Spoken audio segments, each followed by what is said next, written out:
રામ રામ ડાયરાને બધા મિત્રોને મારા નમસ્કાર। તો આપણે વાત કરી રહ્યા છીએ કે એશિયાના બીજા નંબરના બિઝનેસમેન કે જેનું નામ બહુ અરબોપતિમાં બીજા નંબર આવે છે એવા મુકેશ અંબાણી અને તેના પત્ની નીતા અંબાણીની વાત કરવામાં આવી રહ્યા છે કે અત્યારે કહેવાય કે નીતા અંબાણી મુકેશ અંબાણી બધા એના પરિવાર સાથે એક મોટું ઘર છે જેનું નામ છે એન્ટિલા। એ એન્ટિલામાં રહે છે અને એ એન્ટિલાનું બાથરૂમ કેવું છે એની વાત કરવાના છીએ આપણે। તો એ એન્ટિલામાં બાથરૂમમાં એટલું મોટું ઘર હોય, એટલું 600 કરોડ ઉપરનું, તો એનું બાથરૂમ કેવું હશે એ તમને વિચાર આવતો જ હશે।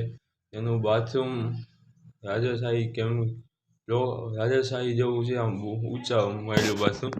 અને એમાં કહેવાય કે આ એન્ટિલા જે વિશાળ 27 માળી એન્ટિલા, 27 માળ છે એમાં લગભગ 700થી વધુ નોકરો ત્યાં કામ કરે છે એ એન્ટિલામાં।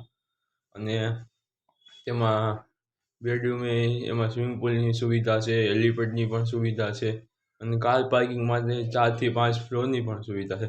તો આપણે કહેવાય કે તે જે મુકેશ અંબાણી અને નીતા અંબાણીના જે ઘર છે એનું બાથરૂમની વ્યવસ્થા કેવી છે।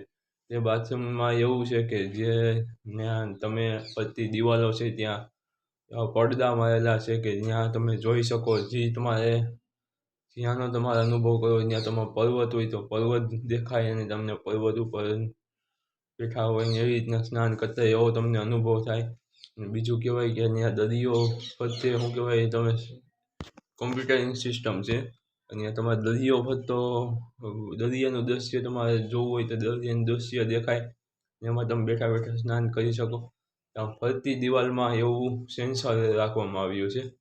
અને બીજું એ કહેવાય કે તેના બાથટબ પણ રાજાશાહી જેવા જ છે, આમ બહુ ઊંચા માળેલા અને કહેવાય કે બહુ ઊંચું એવું બધું મકાન હોય તો એનું બાથરૂમ તો ઊંચું જ હોય। તો ત્યાં કોમ્પ્યુટરિંગ સિસ્ટમ છે બધી, અને જો આવી રીતનું કંઈક છે। અને આ જે દિવાલો છે ને જ્યાં ફરતા પડદા એવા સેન્સર ગોઠવેલું છે, તમારે જે નજારો જોવો હોય એ નજારો તમે જોઈ શકો દિવાલ ઉપર। તો તમે જે નજારો પર્વતનો કરો પર્વતનો, દરિયાનો કરો દરિયાનો, જે નજારો જોવો હોય તે તેમાં તમે જોઈ શકો। તો આવું કંઈક હાઈફાઈ અને ઊંચા માળેલું મકાન છે નીતા અંબાણી મુકેશ અંબાણીનું। તો હવે કરી વિડીયોને લાઈક કરી દેજો અને સબસ્ક્રાઈબ કરી દેજો।